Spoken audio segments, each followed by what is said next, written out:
right, and my Brent Musburger. You are looking live from Boston, Massachusetts, Tallahassee, Florida, and Nashville, Tennessee. My name is Pat Burnham. I'm the host of Seminole Sidelines, and joined for our Osceola pregame show by Osceola senior writer Curt Weiler, and possibly the three newest sensations to YouTube television after last week's first live show, former FSU greats Bill Ragans, McCorvey, and Mark Salva. Let's take care of first things first, and we'll get to the weather in a second. But, Mark, what's on the grill in Nashville today? Everybody wants to know. I can almost smell it from here. Yeah, can you see the smoke? Yeah. Well, I mean, we got Bill and Kez on the show, so yes, I can see the smoke. Yep, exactly right. Smoke show. So yeah, last week I said I was gonna make beef ribs, but I ended up not doing it. So I'm making them now. So I got some plate ribs on there, some dino ribs, some brisket on a stick, whatever you want to call it. All right. So, is there any way that you could put some of that on dry ice and have it to Tallahassee by the time? What's wrong with your hand, man? It looks messed up. Oh, it's a glove. Oh, okay. All right. Ball with the dogs as I talk to you guys. He's a pro. He's a pro. I was a little bit worried about that. I can multitask. Yeah, well, you have to in your line of work. You're working for us, and you're working for the medical industry. So, yeah. Anyways. All right. Well, we're going to get into the show a little bit. Curt, first of all, you and I got here last night, kind of set the scene for us here in Boston as we woke up at about an hour and a half ago. Well, I got up at 7. I don't know what time you got up. But anyway, it's been tell us a little bit about the weather and set the scene for us. Yeah, I mean, it's definitely not as bad as it could have been. I think I started to get the wind gust right as I got the train back from downtown last night. I took the train down to grab some dinner, and the wind was picking up a little right as I got back. I think it's about 25 miles per hour or so, gusts up in the low 40s. So it definitely could have an impact, but it's also definitely not nearly as bad as it was feared it could be earlier in the week. Yeah, it's. I went outside this morning, and it's not as bad as obviously we heard. A forecast for kickoff 65 degrees with a 75% chance of rain and sustained winds right around 20 to 25 miles an hour. So it probably will have an impact on the game. And so I guess let's dig right into it, guys. And you all three played different positions. Offensive line for you, Mark, Kez, wide receiver, safety, and sometimes Sam linebacker for Billy Sam. You play offensive line now. Hey, and Kez, before we get started, I just got to say this. Have you sent Pat Narduzzi a pick-me-up bouquet after his loss to Cincinnati? Pat is my guy. Yeah, we know. Pat is my guy. Yeah. All right, so even though he lost, Pat. Yeah. So we just in case you did not know, Bill and Mark and I found out last week that there's always going to be a Pat Narduzzi segment on our show because Kez, as the official, has started his Tallahassee fan club. So anyway, he better not lose today. It's kind of a inside joke if you weren't with us last week, but we had to sneak one in on Kez real quick. All right, guys. So wait, I want to go back to the positions here real quick. Yeah. That's where I was going back to that. Yeah. Well, I just want to say that if they were handing out jerseys today, I think Billy might get 76. Yeah. No. Hey, let me tell you right here. I did 63. Defensive end and have him dropping. You were dropping defensive end. You were dropping defense end. You were 30. You were outside linebacker. No, first 30. No, it's a 50. It's called a 50. Yeah, that's you. I don't know. 99 maybe. 99. I can still get in that eligible receiver number jersey. It'd just be really tight. Sir, you like a Greg Lloyd body type now. You like a defensive end, possibly a late dropper. You know, that's you. Oh wow. Because with the positive energy. Yeah. So what does that make you like one of those long snapper backup tight end bad body guys? What is that? Can I get on the regular offense like a tight end or short H-back or something like that? No. You're a bad body long snapping tight end. First of all, don't disparage all long snappers with your comments. I'm sorry for that. That's okay. And plus, none of us are as small as we used to be, I don't think. So, but anyway, yeah. All right, so let's get into the. Go ahead, Bill. I made that number 63 look good, though. Not as good as I did, brother. You could tie it back, having your abs showing like Let's go at your weight. That's right. Mark was a tie guy. Mark did tie his shirt back. I do remember that. I probably played at the weight Bill is right now, back in the 80s. That's crazy, isn't it? When you think about it. You, Joey, Kites. There was a bunch of you little I'm not gonna say what that is, but yeah. Okay. All right. So let's get this show back on the rails. I know. Just leave it to Bill. He'll get us. I hear a song in the background. Glory days. Yeah. Hey, we should get that for our theme music next week, because we got to have an even bigger pregame show next week if they take care of business here in rainy, windy Boston College. We're bringing it back to Boston College, right? So you guys have all played and coached in this game. Mark, just talk about the impact this kind of weather has on the offensive line, and then I want to get both you and Kez's feelings on play calling offensively. What do you do when you're facing this type of weather? Yeah, well, offensive line-wise, we're playing on turf, and from what I understand, they're really, really good turf that drains really well. So I don't foresee it playing a huge impact. I think the impact's going to be if it's difficult to throw the ball. If it's difficult to throw the ball, that they're going to load the boxes, right? And so you're going to have to block numbers. And blocking numbers, it's going to mean a lot of boxes. Uh-oh. Mark froze up on us. All right, Kez, take over. Oh my goodness. Well, I think he's right though. I think usually in the past, the footing was so bad that where you couldn't get good footing the run routes or do anything like that. So it made it very hard to throw the ball consistently in the rain. But it did open the door for you to throw. To run the ball. And then also the mud made it hard to hold on to the ball too as well. So you expect a lot of turnovers. You're going to get turnovers, balls, back's going to fumble, receivers going to fumble, quarterback's going to fumble snaps. And so I think with the turf, you don't have as much of that problem, even though it's wet, right? And so you got to be careful, but it's wet. But that turf field has changed the game as far as some of the dynamics of playing in a wet game. Now, I still hate catching a wet ball. It's hard, right? You don't catch with your hands as much, but you catch with your body more. So you got to be more accurate. And then for me, this is one of the points. It's different throwing the ball. So because it used to be where if you had bad footing, you couldn't run in an intermediate route because you built up speed and you have to stop in the mud. That's hard. And so you threw a lot of screen or you threw a lot of ball down the field. And so I think part of that scenario will happen today as well. We'll throw a lot of screens on the line of scrimmage where we don't have to actually run routes, or we're running routes where we're running away or we're running downfield. And so you won't see a lot of curl routes. You won't see a lot of dig routes. You won't see a lot of routes where you have to stop suddenly because of the ground. I mean, but you might see it a little bit more because the turf is helping us. But I think that's, to me, the scenario. I'll tell you another thing, too. In people, I always kind of challenge this notion that taking a snap from under center was not as safe as taking a shotgun snap in the rain. I always thought it was the opposite. I always thought a quarterback catching a snap that's coming at you pretty fast, it's the same for the same reasons that Kes said catching a wet ball is difficult.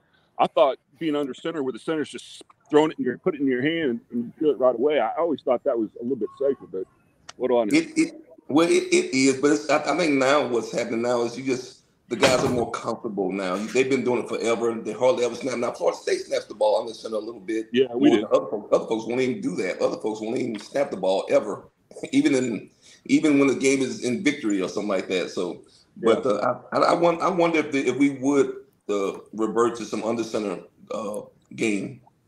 Yeah, we've seen it earlier this year, so it will be interesting to see if we see more of it. Bill, from your side of the ball, defense, you played in these games.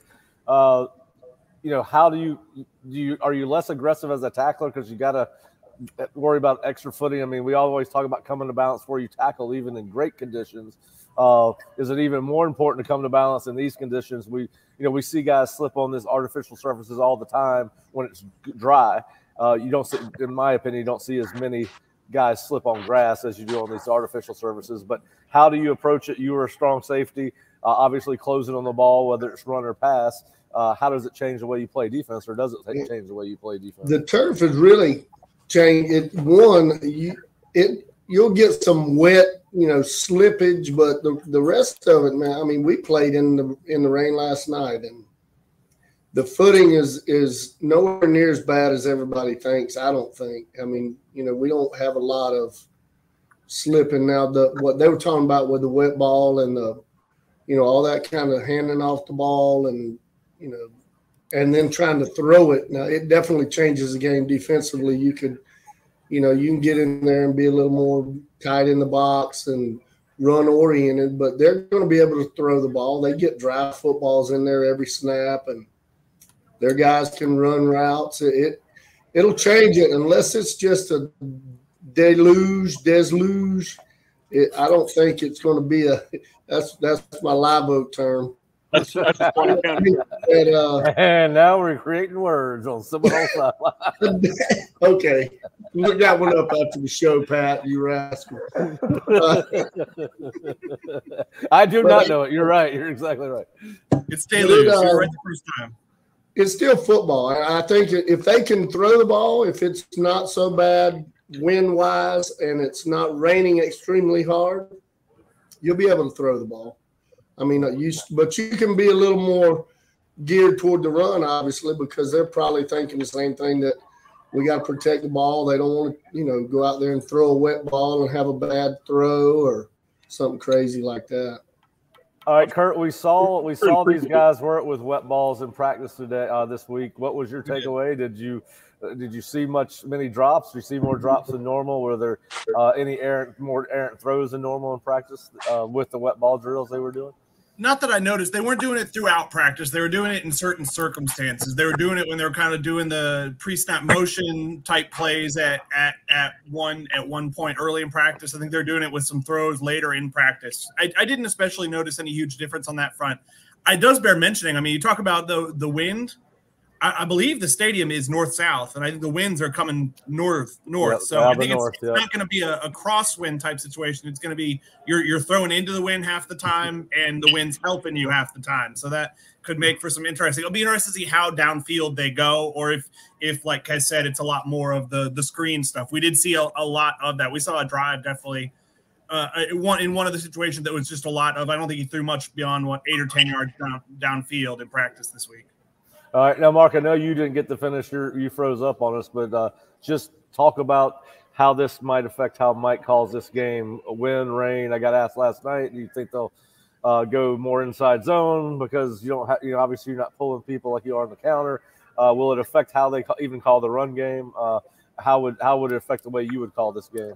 Yeah, I don't think, what specific plays you're going to call are going to be, in terms of the running game, are going to be affected. I think what's going to be affected is the numbers in the box that you're going to see, and how we're going to either try to spread guys out and try to create numbers and maybe out leverage somebody with motions and tight end wings and stuff like that. So I just I don't think that'll really have an effect per se.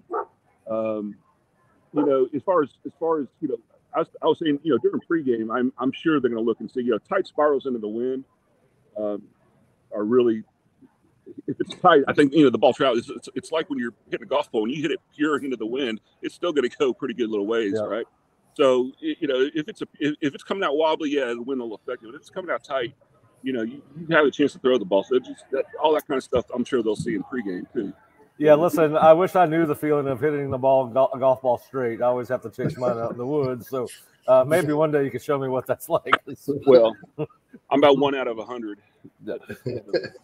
All right. So listen, we saw FSU take care of business last week, 66-13 over a not a very good Southern Miss team. This Boston College team has struggled early in the season. Got beat by Northern Illinois in the opener, and really got lucky to beat Holy Cross last week, 31-28. In a game where Holy Cross had a very athletic quarterback that gave their defense fits. The defense was giving up 217 yards on the ground. You've got a quarterback that's making his second start ever in Thomas Castellano, a guy that Florida State recruited as an athlete out of high school in South Georgia, a guy they would probably put at running back or corner, but he's definitely a different guy than the guy that would have started. what are your expectations, Mark, Kez, and Kez, we'll start with you on this one. What are your expectations going into this game? What have you seen of Boston College, and what do you think Florida State needs to do to be successful today? Well, I actually looked at a little bit of Boston College just to see their overall athleticism and just see what type of materials they may have be playing with, and they don't look very good, honestly. I don't want to be the guy that underestimates the team, but they don't look very good. They don't look very athletic. They're not as fast as we are. They got a couple of players that have some burst, but it seems like they are in a struggling situation. And so, my expectation is for Florida State to really keep it simple, right? When you're better than someone, you don't do a whole lot of, crazy stuff. You do the simple stuff. So I expect a whole lot of run game, and to get them into those light boxes and throw the ball to our receivers. I think we still got an advantage out on the edge against most teams, right? And so that's kind of the same plan. If they bring guys into the box and play cover 0, or if they play even cover 3 or something like that, pull guys into the box, because we still got a tight end packages. We can still throw the ball outside and win one-on-ones outside, I think. So I think it's the same plan, right? And I don't believe that we'll get in a position where we'll have to throw the ball, in the middle of the field, on third down longs. So I think that's our key is stay out of third and longs. If we stay out of third and longs, we're gonna be in a great situation. If we win third and longs, then that'll take some of the advantage away from us. And so first down, second downs, we should just really pound the ball and then possibly take some shots down the road, down the field, and that'll set us up for some big points. Bill? Well, just being Boston College, obviously, I feel like they've always had a big back and then generally a complimentary little scat back. I think they with the weather being what it is, again, it's short passing game and try to run the ball. I think we got to play well on defense up front, get them in third and long situations, and hope for best. I look for, like Kez said, I haven't heard much, and they haven't been very successful to start the season off. So I would like for us to get out there and get control of the game early, like last week. Sully? Yeah. So, two things. Number one, it's the red bandana game, right? So that I just roll obviously it's a really important game for them. They get a lot of emotion in this game, and we've always traditionally kind of, they've gotten us on this red bandana game. That kind of gives you a little whatever. Anyways, that being said, if I'm Boston College and I'm looking at us, they're not going to outrun us, their offense against our defense. So how are they going to mitigate that?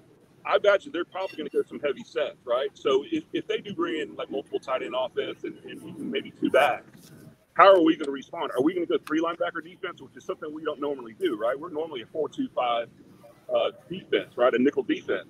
So now are we going to have Lundy, Bethune, and Deloach in the game at the same time? And can we sustain a full game with those 3 guys? The other option would be we are deep at defensive line. They can go like a true 5-man front, 5-2, and then even walk down to safety, and now you have an 8-man box against some of those looks. So it's going to be interesting to see how we respond defensively. To me, in terms of if they present that problem to us, I can see them doing that. The other option they have is to spread them out and try to get that quarterback in space, right? Which is kind of playing into our hands, I think.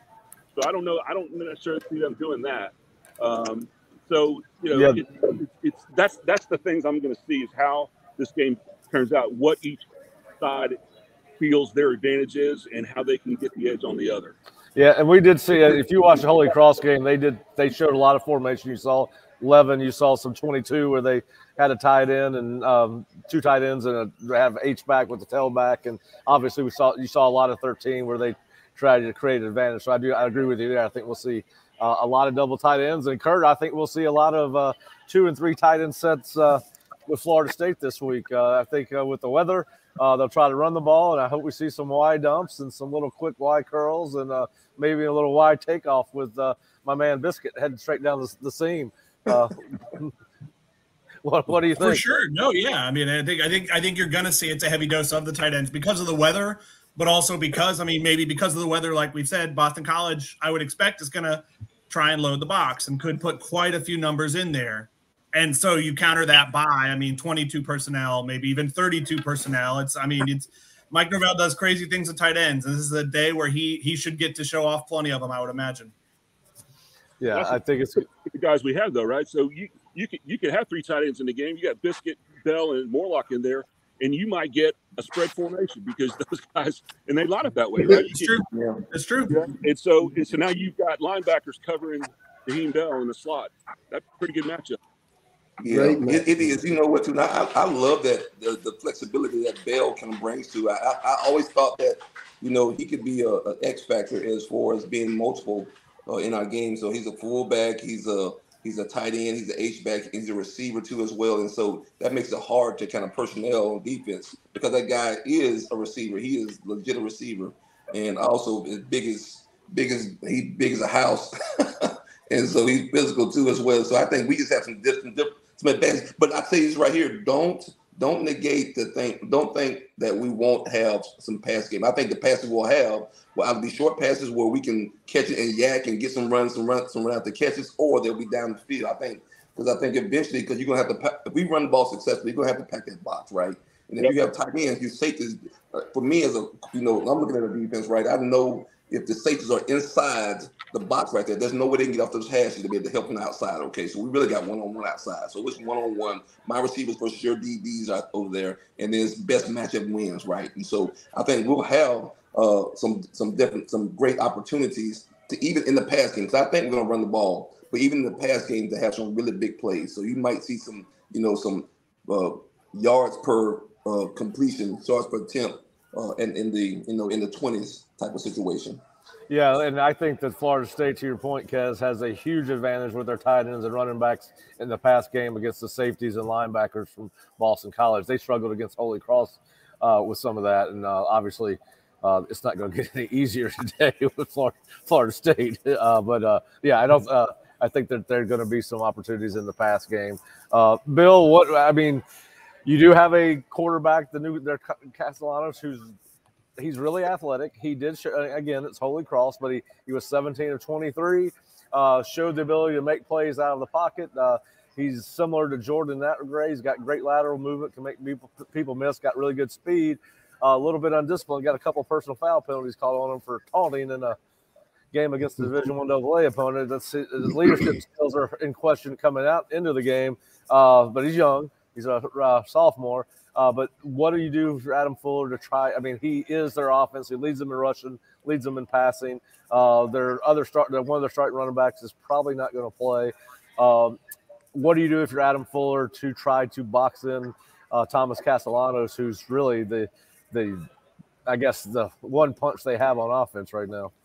You got to put a little pressure on him, try to keep him in the pocket. Obviously, that's everybody with a mobile quarterback. You want to keep him immobile. If he's in the pocket, he's not running everywhere and having you chase him.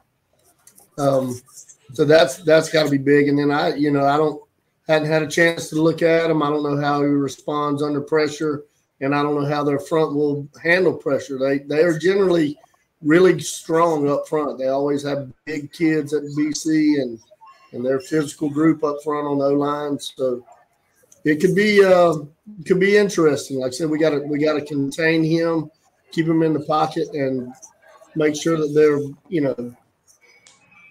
we got to contain them basically. I do want to add that the route that Kez made famous was when he was actually a Y tight end, that Y stick.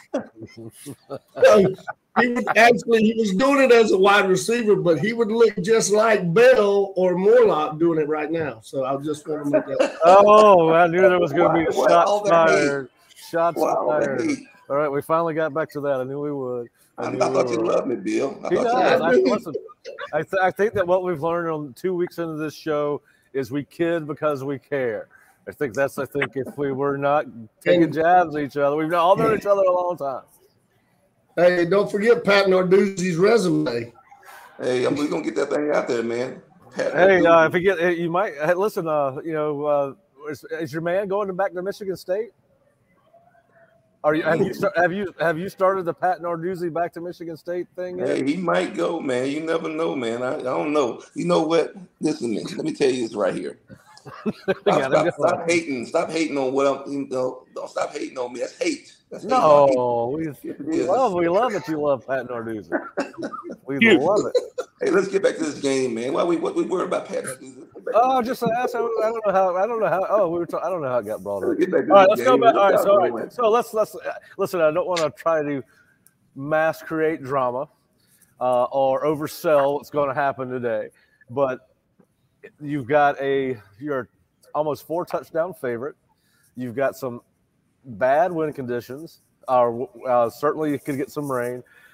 It's the red bandana game, as Mark said, and you have Clemson up next week. Is there any chance that this is a trap game for Florida State? And Curt, I'll start with you.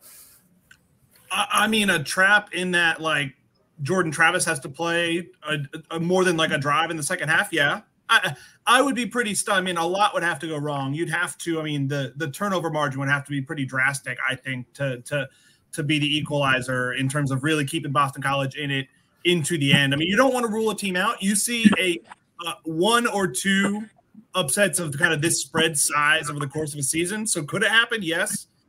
But I'd be pretty stunned. I mean, I think we'd all be shocked. Yeah. No doubt about that. But I think Bill, Mark, Kez, y'all have all played and coached in games with kind of weather. We mentioned LSU game 91, Florida game 86. Obviously, difference is they played on grass. Very muddy conditions, as Kez referenced, and it's not going to be that way. But do you guys see any potential for well, let's put it this way? Maybe to Curt's point, it's not necessarily a trap game, but could this be a much closer game because of all the factors that we just talked about? I think because it's an early game on the road.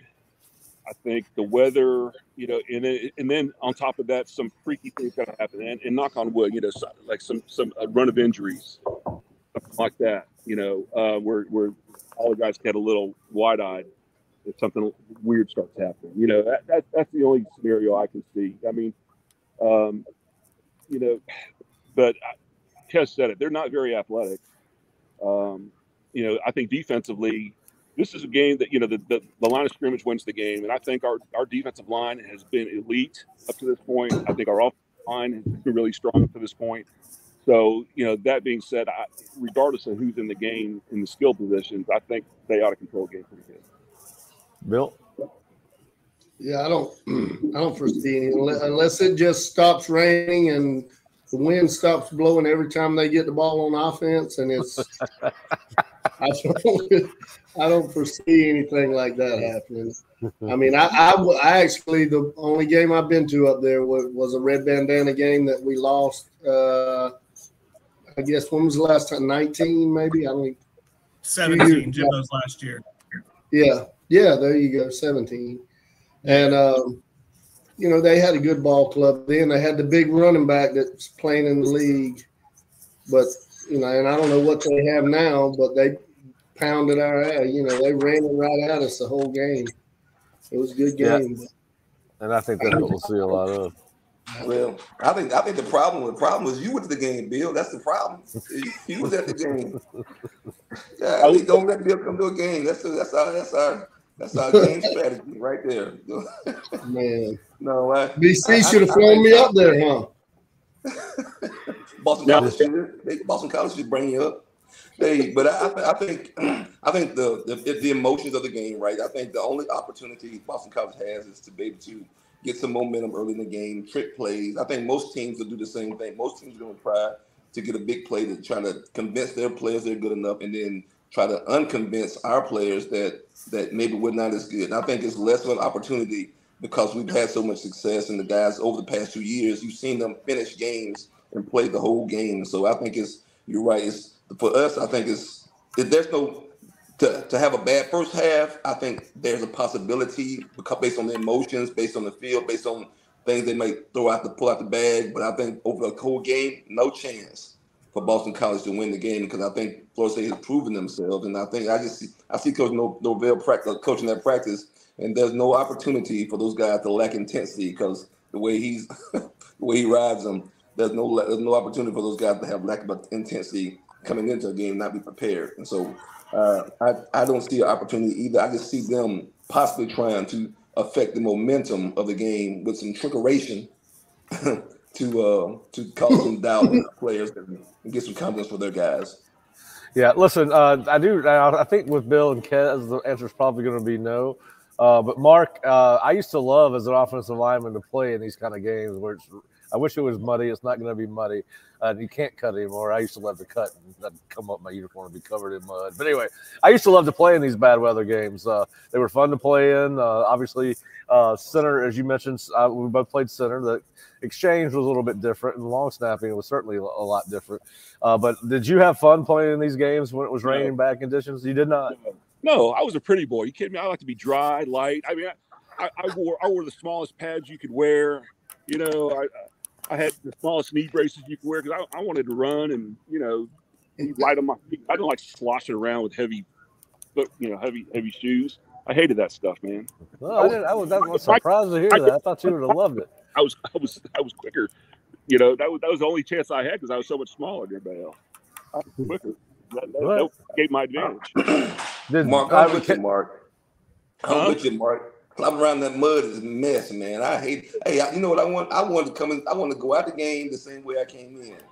Right. Clean, spring clean. So hey, fresh and so clean. Exactly. Nobody knew I played. Clean and dry. All right, Bill. What about you? Shaking my head, kids.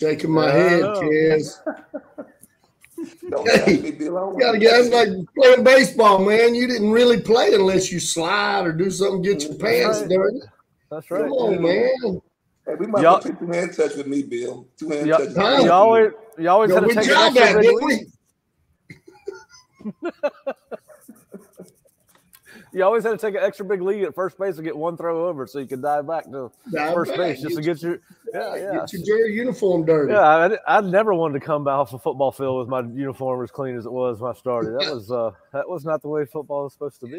It was different for receivers. I get that, but Mark, I'm totally shocked that you wanted a clean uniform. He's the guy with the wristbands up both arms and on the up above his calves, and if those things get dirty, it just doesn't present well on TV.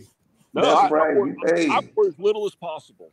Me too. Hey, Mark, I'm with you, buddy. Hey, if you can just look the sweetest after the game, that's what it's all about. It ain't about getting dirty. It's about staying clean and getting your job done. Right. All right, guys. All right, we're gonna. I know Bill's got to get back to work. Curt and I got to get to the stadium. Mark's got to get back to his pork roast. Kez has got to get back to coffee or tea or whatever he's drinking out there on the back porch. All right, so back to bed. All right, so let's go through our game picks. We'll obviously end with Florida State and Boston College, but we got LSU, Florida State's first opponent, going to Mississippi State. Curt, do you want to get involved with us on our game picks? You weren't here last week. I forgot. Yeah, I'll get involved. So we'll let Curt start. LSU at Mississippi State. Who you got? I got LSU. Bill? I'm same. I think they're going to show up and start to become what we thought they were going to be. Mark? I'm going Mississippi State. At Mississippi State, those stupid cowbells ringing like crazy. I think LSU secondary is still vulnerable, and they got Mississippi State, from what I understand, this was the team that Mike Leach was pointing to. You know, this was the year that they were supposed to have a big year. So, like a senior-laden team, they know the system. They're an air raid team against the secondary. You know, I think cowbells overcome. I'm predicting the upset. My goodness. I don't even know, man. You know what? I don't know if I like LSU at all, really. But I can't pick Mississippi State because I just don't believe in them. I just don't believe that Mississippi State can beat the talent that's in LSU. So you have turned on your home state. Too far north. It's too far north. They won't let me back in. They won't let me back in. Maybe I don't want to go back either. There's a reason. I'm going to go with LSU. I hate to do it, but they've changed that offense up a little bit with the real Rodgers. They're not throwing it all over the place. It's a little bit more run-based than it was under Leach. So I'm going to go with LSU. All right, so an interesting game, I think, today. Minnesota at North Carolina. PJ Fleck's team always play hard. They're physical. They don't make a lot of mistakes. UNC's had a very difficult schedule. Comes off an emotional win against App State, somebody that Mac Brown does not want to see again, much like Florida State.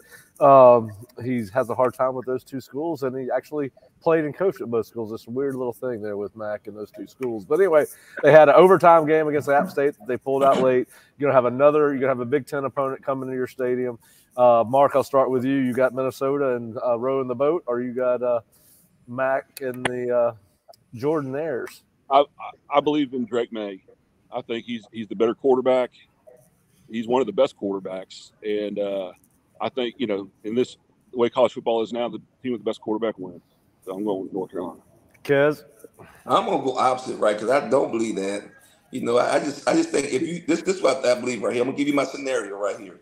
If you do air raid all the time in practice, right, your defense is never gonna be as good as it could be, and so that's why I believe that Minnesota will have a chance and will win the game because they'll be playing against paper on defense.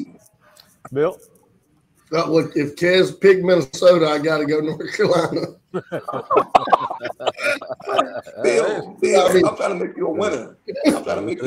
Bill. No, I got a couple of kids I know. They're Tallahassee kids that are playing up at North Carolina, so I'm pretty pumped for them. And Kamari Morales is there from Lincoln. Yep. And then you've got Robbie Baker's son is there as a tackle. Anamari Gaynor. That's right, Charles. All right. Curt, he's got Minnesota or North Carolina. Pat, you'll be happy to hear I am not rowing the boat this week. North Carolina. Well, I am going to row the boat, and you know how that disturbs me because PJ Fleck is just way too over the top. He needs to be starting his own religion, not running a football program. He's got some David Koresh tendencies, I believe. But I also think that North Carolina's had three. This will be their third really big game. They started with South Carolina. Had Appy State was a little bit harder game than they thought. So I think it's hard to come out and play each and every week when they have a front end loaded schedule, and I think it catches up with them today. So I'm going with the Golden Gophers rowing the boat through Lake Hartwell over there in Charlotte or whatever the lake is. So I'm going with Minnesota. All right. Tennessee goes to the Swamp. Tennessee has not beat Florida in Gainesville since 2003, I believe. Billy Napier is catching all kind of fire from Florida fans. I don't know. I don't think they can fire him after year two, but a bad loss against Tennessee certainly does not help what they're trying to do there in Gainesville. And so Tennessee goes to Florida. We'll go to Kez first because he has not picked first. We'll go to Kez. Tennessee or Florida, Kez? Oh, my goodness! I like Billy, but don't like the Gators like Billy, but I don't think the Gators can beat Tennessee. Don't think they can. All right, Curt. I'm not sure I'm a Joe Milton believer, but I really don't think I'm a believer in this Florida team. I mean, Florida looking like it did against Utah, and then Utah turn around and almost losing to Baylor. It's not a great look for them. I'm going Tennessee. Billy Sam? As hard as it is for me to say, I got to go with Kez and Curt. Not because of Curt, but I'm going to go with Kez. I like Tennessee's team and what they do up there. They got a good little program and they're on the rise. So, I'm not obviously a Florida believer. Yeah. All right, Mark. All right, this is totally self-serving. All right, and this has to do with no analysis whatsoever. All right, it makes great theater for me if Tennessee loses, since I live in Nashville. So it makes great theater. It also, I want Billy Napier to do just good enough to keep his job. So I'm going with Florida. That sounds insidious. Good point. Can I change mine? No. Yeah, we're a fluid situation. You can change your mind as much as you like. All right. So listen. First of all, there's way too much orange in one place. It's a hideous color to try to pull off for 85,000 people, but it'll be packed full of orange. I don't like either team necessarily. Listen, I think I kind of like the fact what Mark said, but I want to see Billy do well enough that he sticks around for a while. But I'm going Tennessee and Josh Heupel and that fast break offense that he ran so successfully at UCF. I think it'll get on, and obviously last year with Hendon Hooker, I think with the more they play, the better they'll be. And there's too much pressure on Florida, and I think Tennessee gets it done in the Swamp. All right, so You know what? There's nobody that likes it to make it personal more than Deion Sanders, and he found a way to make Colorado State a personal game. Jay Norvell, who probably should not have come out and said what he said, even if he thought it, the sunglasses and hat comments, which quickly Twitter caught up to Jay Norvell and found out that he had done plenty of press conferences with sunglasses and hats. But anyway, I digress. Colorado has been the story of the college football season so far, with Deion and beating Nebraska and who they open with. I can't remember at this point. We're only 3 weeks into the season. CTE kicking in. But who you got? Is Coach Sanders going to be ready for prime time? This will actually be their first prime time game of the season. They play at 10 o'clock Eastern, 8 o'clock Rocky Mountain time. Can Jay Norvell talk the talk and walk the walk in Boulder tonight? Who's got it? Who's got to take? No, I'll go first. I think unless Colorado State can come up with some run games, some offensive linemen that can push folks around and get some consistent run attempts, Colorado's going to smush them. I just think they're so competitive. Brian does a great job of bringing the competitive nature to his practices, and they practice and they play competitive the whole game. And so unless Colorado State can run the ball at a decent clip, they ain't got no chance. All right, Mark, he's your teammate. Back in the day. Absolutely. I mean, look, the team, Colorado's got better players. I know they practice harder. I just don't see. I don't think Colorado State has enough, and I think Jay Norvell's comments absolutely got this team to have a deal. And I don't see anything but a big Colorado win, actually. By the way, check out the James Chaney video on his Facebook page where he's talking to the team about that. It's really entertaining. Some good stuff from old James Chaney. All right, Bill, who you got? Colorado? Colorado all the way, yeah. I don't think that it'll even be close. All right, well, yeah. Be close to kickoff. I'm assuming you're going Colorado.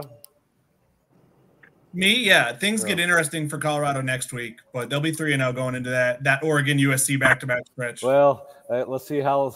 I'd love to see how he's going to make it so personal against those guys that he wins. But I don't think they'll give them fuel. I don't think they'll give them fuel. I think they're smarter than that. Well, I think Lincoln Riley can say just about anything he wants. It'd be okay. But anyway, that's it's about this week's game. Listen, I think this is a kind of a unique rivalry up there. I've watched a lot of those games when Sonny Lubbock was the head coach there. They went in and beat Colorado several times when they were ranked. So I'm gonna go in for the upset. I'm pulling Colorado State with the upset of the day in Boulder at night. But we'll see what happens. All right, guys, let's get to the last one. FSU at BC. Score prediction more than anything else. The conditions are a little bit better than we expected.